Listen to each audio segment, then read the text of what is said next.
నా పేరు బి నిర్మలని, నేను అంగన్వాడీ యూనియన్ లీడర్ని. ఇప్పుడు మా అంగన్వాడీ తరపున ఏంటంటే మాకు యాప్లు ఎక్కువగా ఇచ్చేసి దానివల్ల ఫోన్లు అస్సలు పనిచేయని ఫోన్లు ఇచ్చేసి యాప్ల మీద యాప్లు పెట్టేసి మేము ప్రభుత్వాన్ని మా కష్టానికి తగిన జీతం ఇమ్మని అడుగుతాను. మాకు ఇంతకుముందు 2019లో జీతం అప్పుడు పెంచారు, కానీ ఇంతవరకు మాకు ఎటువంటి వేతనాలు పెంచలేదు. కానీ వర్క్ భారం అయితే చాలా దీనికి పెట్టేసి మాకు మెంటల్ టెన్షన్లో కొన్ని గుండెపోట్లు, బీపీలు, షుగర్లు వచ్చేటట్లు ప్రభుత్వం మమ్మల్ని అన్ని విధాలుగా ఓడుకుంటుంది. ఇప్పుడు పెన్షన్ ఎవరైనా అక్కడ సచివాలయంలో స్టాఫ్ లేకుండా పెన్షన్ మమ్మల్ని ఇమ్మంటారు. ప్రతి దీనికి మమ్మల్ని ఓడుకొని మా జీతాలు పెంచట్లేదు. యాప్ల మీద యాప్లు ఎట్టేసి అక్కడ పేస్ యాప్లు మేము పిల్లలకి లబ్ధిదారులకి పేస్ యాప్లు అక్కడ చేయకపోతే మేము అక్కడ రేషన్ ఇవ్వడలేదు. వాళ్ళకి పేస్ యాప్లు అవ్వట్లేదు. చిన్న పిల్లలు వాళ్ళకి పేసు యాప్ కళ్ళుకి వాటికి ఫోటోలు తీస్తారు, వాళ్ళ తల తిప్పడాలు, మనిషి కదిలితే ఆ యాప్లు అవ్వట్లేదు. ఇవ్వకపోతే ఊర్లంట మమ్మల్ని ఏమొచ్చి లేనిపుండి మాట్లాడేసి వాళ్ళకి మాకు గొడవలు పెట్టి ప్రభుత్వం ఈ పని చేస్తుంది. పేస్ యాప్లు అయితే మొత్తానికి రద్దు చేయాలండి.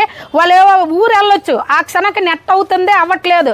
నెట్ కూడా మాకు 2 GB ఇస్తుండ్రు, మాకు 5 GB దాటి మాత్రమే మాకు ఇవ్వండి. యాప్లు అయితే యాప్ల పనిభారం వల్ల మాకు మేము చదువుకున్న 10th పాసులు, కానీ మాకు ఒక ఇంజనీరింగ్ ఒక సాఫ్ట్వేర్ ఇంజనీర్ల కన్నా ఎక్కువ యాప్లు పెట్టేసి ఆ యాప్లు అంటే చేయకపోతే మాకు మెమోలు ఇస్తామని మమ్మల్ని నానా విధాలుగా భయపెట్టి ఇచ్చేస్తాండ్రు.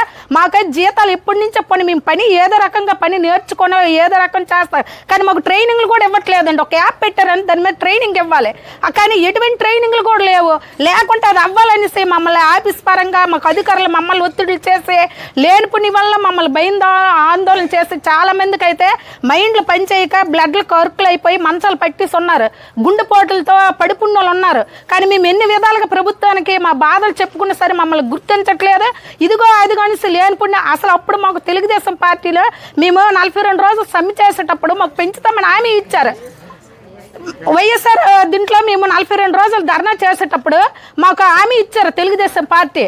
ఏంటంటే మేము ఈ ప్రభుత్వము మాకు రాగానే మీకు జీతాలు పెంచుతామమ్మా, మీ బాధలు అర్థం చేసుకోండి, మీ ఆడపడుచుల బాధలు ఈ జగన్మోహన్ రావు పట్టించుకోవట్లేదు, జగన్మోహన్ రెడ్డి అనేసి అంత దీనిగా చెప్పిన అతను ఇప్పుడు మమ్మల్ని ఎందుకు పట్టించుకోవట్లేదు, మా బాధలు ఎందుకు వినట్లేదు. మేము ఒక ధర్నా చేసామంటే దాని మీద ఎక్స్ట్రా ఒక యాప్ పెట్టేస్తాండ్రండి. ఆ విధంగా మమ్మల్ని ఏమొచ్చి వెనక్కి తగ్గించే భారం ఇచ్చేస్తాండ్రు. చూడండి, మేము చంద్రబాబు నాయుడు గారు కూడా మరీ చెప్తాను, గౌరవనీయులైన ముఖ్యమంత్రి గారు, మీరు జగన్మోహన్ రావు కన్నా మీరు రెడ్డి గారి కన్నా మీరు ఎక్కువ కాదండి. మేము ఆడవాళ్ళు మమ్మల్ని ఉసురు మంది మాత్రం మీకు ఇది కాదు. మేము రాబోయే దీంట్లోనూ ఇప్పుడు ఏ విషయం అయితే జగన్మోహన్ రెడ్డి గారికి ఎదురయ్యిందో అది మీరు కూడా ఎదుర్కోవాలి. ఎందుకు మీరు సహనంగా ఇంతవరకు మేము ఒక్కసారి ధర్నా చేస్తాము, కానీ మీరు స్పందించట్లేదు. ఏ విధంగా స్పందించట్లేదు? ఆడపడుచులు నా ఆడపడుచులు అని మీరు అంత దీనికి చెప్తుంటారు కదా. ఆ రోజు వచ్చి మేము సభలో కూర్చొని మేము ధర్నాలు చేస్తే మా పక్కన కూర్చొని లోకేష్ బాబు గారున్న మీరున్న మరి పవన్ కళ్యాణ్ గారు జనసేన గారున్న అందరూ మాకు హామీలు ఇచ్చారు. ఆ దీని మీద మీరు వస్తే మా బ్రతుకులు మారుతాయి, మా యొక్క టెన్షన్లు క్లియర్ అవుతాయని మేము ఎంత భరోసాతో మీకు ఓట్లు వేస్తాము. అయినా సరే మమ్మల్ని మరీ ఇంత దీనిగా ఇచ్చేస్తే మేమేమైనా ఒక ధర్నా చేస్తే పోలీస్ స్టేషన్కి మేము ముందుగా మేము వెళ్ళి లెటర్లు ఇవ్వాలా? మాకు రాత్రప్పుడు సీఏ గారు ఎస్సీ గారు మాకు ఆడపడుచులు మేము ఫోన్లు చేస్తే మేము ఏంటి అవ్వాలంటే పోలీస్ స్టేషన్కి ఆ టైం అప్పుడు వెళ్తే మా మగోళ్ళు మా ఇంట్లో అంటే మా ఇరుగు పొరుగులు ఏమనుకుంటారు మమ్మల్ని? మేము చేసిన తప్పేటండి. మేము ఏదైనా పెద్ద బస్సులు అడ్డగించి పెద్ద పెద్ద ఏమైనా బస్సులు కొల్లగొట్టేసి ఏమేమి చేస్తామనుకోండి, అప్పుడు మేము మా మీద ఇచ్చేసుకోండి. కానీ ఏదో మా ధర్నా మేము మా ఫోన్లు అవ్వట్లేదు బాబు అని మేము ఆఫీస్కి ఇవ్వడానికి వెళ్తే మీరు ముందు లెటర్ పెట్టాలండి అని సీఏ గారు మాకు ఫోన్లు చేస్తారా? ఎంతవరకు అండి ఇది న్యాయమో? ఎంతవరకు ఇదండి? మా బాధలు అర్థం చేసుకోండి. ఇప్పుడైతే పేస్ యాప్లు రద్దు చేయాలండి.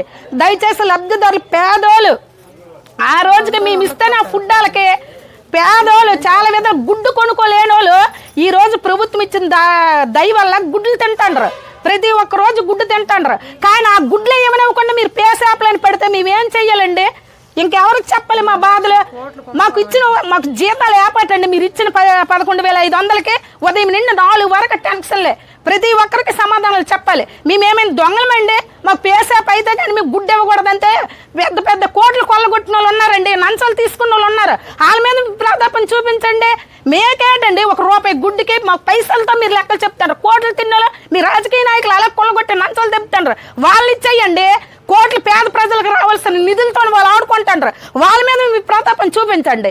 అంతేగాని అంగన్వాడీ చిన్న చిన్న ఉద్యోగుల మీద ఏంటండి మీ ప్రతాపం? దయచేసి మళ్ళీ చెప్తానండి చంద్రబాబు నాయుడు గారు, మరీ మీరు మా అన్న వస్తే మా బాధలు తీరుతాయి అనుకోండి, కానీ రెట్టింపు మీరు చేస్తాను. చూడండి రాబోయే పరిష్కారం ఎలా ఉంటుంది అనేది మీకే వదిలేస్తాను.